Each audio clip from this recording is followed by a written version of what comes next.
Immediately after the outbreak of World War II, when the United States entered the war against Japan, some young American men of Japanese heritage tried to show their patriotism by enlisting in the United States Army. When they went to sign up, however, they found that they were refused the opportunity to serve their country because all the people of Japanese ancestry had been reclassified as non-citizens or enemy aliens even if they had been born in the United States. The Constitution did not protect these innocent Americans.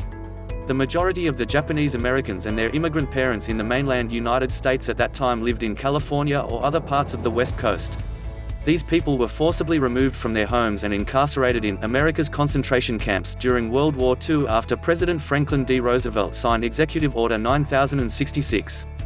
Although the order could have been used against others, it was a racist move which allowed the military commander in the Western Defense Command to move the Japanese Americans and immigrants out of California, Washington, and Oregon.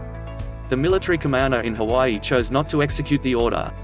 From the time that Japanese immigrants arrived on the shores of this land of opportunity in the late 1800s and the early 1900s, they had endured discrimination and prejudice. As the Japanese farmers started to find some success, they were looked upon as a threat by other people in agriculture. They were generally treated unkindly and unfairly. When the war broke out, they were looked upon as the enemy even if they were American citizens.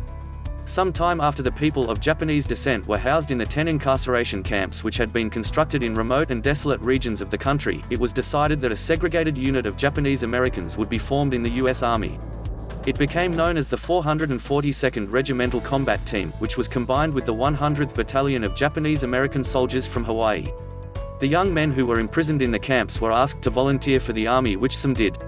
Some Japanese Americans who were living in relative freedom outside of the camps also signed up. Others were drafted. This unit fought in the European theater. Another group of young Japanese American men was recruited to join the Military Intelligence Service, MIS. They were people who had or who developed Japanese language skills.